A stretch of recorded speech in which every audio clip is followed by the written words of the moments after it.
नमस्कार दोस्तों, वंदे मातरम, जय हिंद। दोस्तों, पिछले 26 मई को किसान नेताओं ने पूरे भारतवर्ष में काला दिवस मनाया।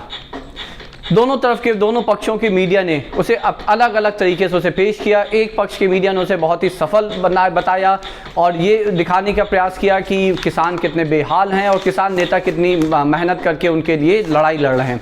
दूसरे पक्ष का मीडिया था जिससे उसने विफल दिखाया, जहाँ पे ये भी बताया गया कि किस तरीके से इन नेताओं की जो छोटी मोटी रैलियाँ या बड़ी रैलियाँ हो रही हैं उससे कोरोना गांव-गांव तक फैल रहा है। कैसे पंजाब हरियाणा में इसका ज़बरदस्त दुष्प्रभाव कोरोना के रूप में गाँव के तक पहुँच गया है। तो ये दोनों पक्षों की तरफ के मीडिया से ये सब बातें आई। लेकिन इसी बीच एक प्रश्न जो हमारे दिमाग में आया कि क्यों ये किसान नेता पिछले 6 महीने से दिल्ली को घेरे हुए हैं।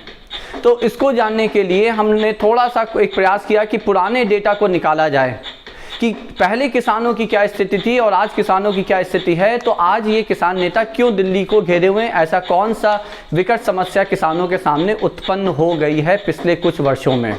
तो चलिए यहाँ पे अभी सिर्फ 3 बिंदुओं की सहायता से हम आपको यहाँ पे कुछ डेटा रखेंगे, जहाँ से हम लोग ये समझने का प्रयास करेंगे और ये भी इस प्रश्न का उत्तर भी जानने का प्रयास करेंगे कि क्यों किसान नेता दिल्ली को पिछले 6 महीनों से घेरे हुए हैं। तो सबसे पहला डेटा जो सबसे बड़ा उदाहरण दिया जाता है, जिसके लिए फार्म डिस्ट्रेस जिसे कहा जाता है या जिसको कहा जाता है किसान जो छोटे गरीब किसान हैं वो कितनी मुश्किल में हैं, इसका सबसे प्रमुख डेटा एक समय हुआ करता था कि हर वर्ष प्रति वर्ष कितने किसान आत्महत्या करते हैं।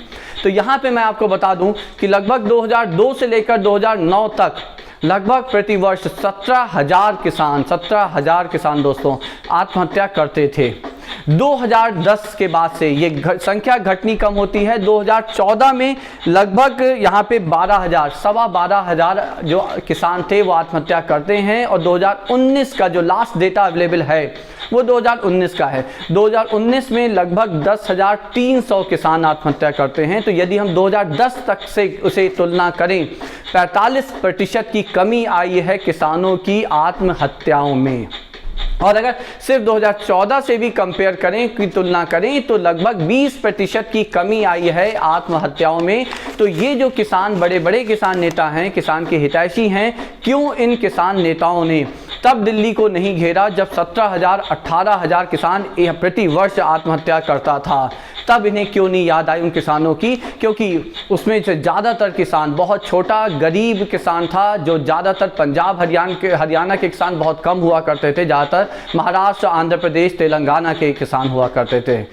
तो तब तो उन्हें ये नहीं लगा कि उन्हें दिल्ली घेरनी चाहिए। तो पहला हमारा प्रश्न ये था। तो ये अभी भी वही प्रश्न है कि क्यों ये किसान नेता अब दिल्ली को घेरे हुए हैं। तो एक बात, अब दूसरी बात ये है कि हाँ बिल्कुल सही बात है, वो कहते हैं MSP जो मिनिमम सपोर्ट प्राइस है जो सरकार तय करती है, उसको अब इनकी एक बहुत बड़ी मांग है इन किसान नेताओं की कि उसे संवैधानिक दर्जा प्रदान किया जाए। यानी कि एक बार वो संवैधानिक दर्जा, उसको संवैधानिक वैधता मिल जाती है MSP को, तो सरकार पूरी तरह से बाध्य होगी जो कि जितना भी फूड ग्रेन, गेहूं, धान जितना भी होता है भारत में उसे खरीदने के लिए। परंतु अब ये प्रश्न भी कोई इन किसान नेताओं से पूछे कि पहली बार जो MSP लाई गई थी वो 1966-67 में लाई गई थी, 1966-67 के दौरान लाई गई थी। और तब से लेकर आज तक पिछले 55 वर्षों से हर साल सिर्फ और सिर्फ सरकार तय करती है कि किस की उपज पे कितनी MSP होगी।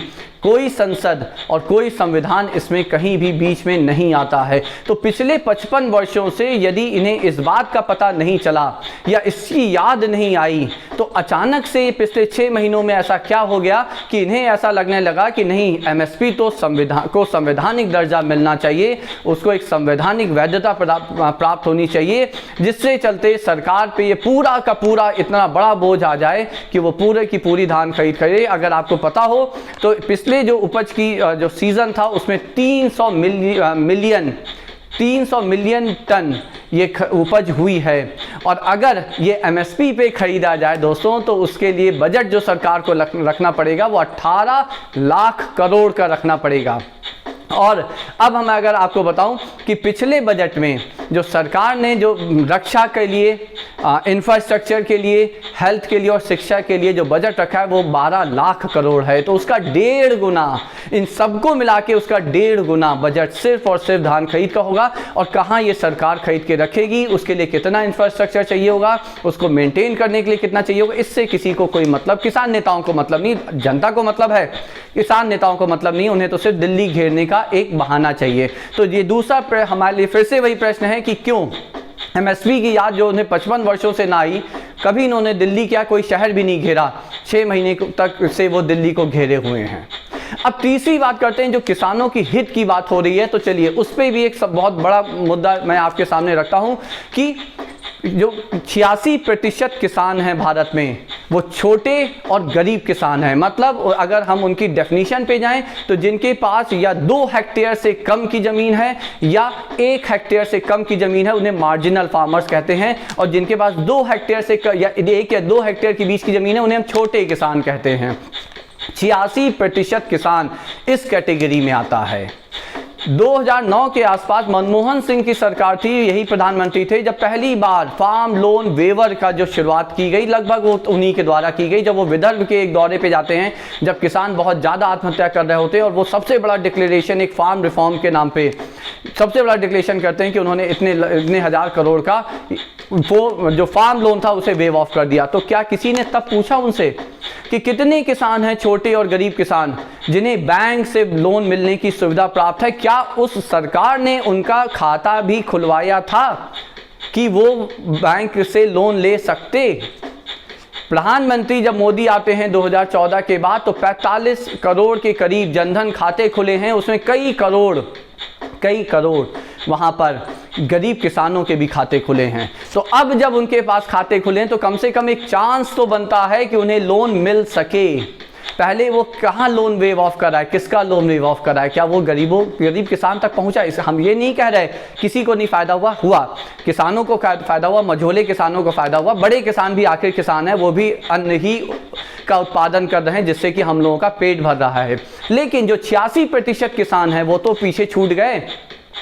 इधर जनधन खाता खुलवाती है ये सरकार, और 6,000 रुपये प्रति वर्ष हर अकाउंट में, हर किसान के लगभग 11 करोड़ किसान हैं दोस्तों इस वक्त, जिनके अकाउंट में 6,000 रुपये प्रति वर्ष जा रहा है। जिसका भी लोगों ने मजाक उड़ाया, इन किसान नेताओं मजाक उड़ाते हैं, विपक्षी नेता मजाक उड़ाते हैं कि ये तो अपमान है, आप सम्मान क्या कर रहे हैं 6,000 रुपये देके, तो आप अपमान कर रहे हैं किसानों का, मात्र 6,000 रुपये। तो क्या उनको ये बात पता है? क्या राकेश टिकैत हैं, क्या इन्हें ये बात पता है कि एक गरीब छोटा जो किसान है उसके लिए जो खाद के प्रतिवर्ष की जो खपत है वो कितनी है? यदि 1 हेक्टेयर पे 1 साल का औसत निकाला जाए तो खाद की जो खपत है वो लगभग 150 किलो की है। इसका मतलब अगर उसको हम पैसों में कन्वर्ट करें तो 3300 रुपए की है, 3,300 रुपए की है। तो जिस किसान के पास 1 से 2 हेक्टेयर, जो कि 86% किसान हैं दोस्तों, यदि उनके पास 1 से 2 हेक्टेयर की ज़मीन है तो इस 6,000 रुपये में वो पूरे साल भर की खाद मुफ्त पा सकते हैं और ख़रीद रहे हैं। और यहाँ पे आप ये जान लीजिए कि 90% किसान जो छोटे गरीब किसान हैं वो इस प्रधानमंत्री सम्मान निधि योजना से लाभान्वित हो रहे हैं। तो क्या ये बात इन किसान नेताओं को समझ में नहीं आती? तो क्या ये पहले किसी भी सरकार ने ऐसा कोई कदम उठाया? क्या पहले किसी भी सरकार ने मृदा निरीक्षण योजना या मृदा कार्ड योजना चलाई जहां पे ये किसानों को सॉइल की टेस्टिंग करके बताया जाता कि हाँ आप ये उगाइए तो इससे आपको ज़्यादा उत्पादन मिलेगा, लागत कम आएगी, बजाय कि आप ये जो उगा रहे हैं जिस पे आपकी लागत भी ज़्यादा है, उत्पादन कम है, नुकसान ज़्यादा हो रहा है। क्यों? क्योंकि ये जो माहौल है आपके आसपास का, जो जल जिस प्रकार से उपलब्ध है, जितनी ह्यूमिडिटी है, जितनी गर्मी है, जितनी ठंडक है, वो इस प्रकार की फसल के लिए उपयुक्त है। तो क्या ये पहले किसी सरकार ने किया? तो अब क्यों अचानक से इन किसान नेताओं को ये सारी चीज़ें, किसान याद आ गए और इन्होंने 6 महीने से दिल्ली, भारत की राजधानी को घेर रखा है, जबकि इससे पहले की जो बहुत बड़ी बड़ी समस्याएं थी जिस पे सरकारों ने, हमें ऐसी कोई स्कीम याद नहीं है जो सरकारों ने चलाई हो जिसका सीधा लाभ किसानों तक गारंटीड पहुंचा हो। यहाँ गारंटीड है कि 6,000 रुपये 11 करोड़ किसानों के खाते में पहुंच रहा है, ये गारंटीड है। एमएसपी का डायरेक्ट बेनिफिट ट्रांसफ़र हो रहा है। 21,000 करोड़ रुपए पंजाब के किसानों को पिछले 2 महीनों में उनकी जो फसल की खरीद थी जो सरकार ने की, उसके 21,000 करोड़ रुपए उनके डायरेक्ट अकाउंट में गए। पहले तो ऐसे नहीं गए। तो अब ये किसान नेता, तो तब तो जब कुछ भी नहीं हो रहा था तो उन्होंने एक छोटा सा शहर भी नहीं घेरा, और अब ये दिल्ली घेरे बैठे हैं 6 महीने से, और दिल्ली के घेरने के 6 महीने के उपलक्ष्य में उन्होंने काला दिवस मनाया है। तो चलिए, ये तो बहुत लंबी एक सीरीज बन सकती है किसान पे, किसान आंदोलन पे, और हमारा प्रयास रहेगा कि हम जल्दी जल्दी इस पे वीडियो बना के जितने मुद्दे हैं उस पे दोनों पक्षों को रखने का प्रयास करेंगे। खास तौर से जो कृषि कानून है उस पे भी एक बार को प्रयास करेंगे कि दोनों पक्ष आप लोगों के सामने आए। तो चलिए, अभी इसी के साथ हमें आज्ञा दें। वंदे मातरम, जय हिंद।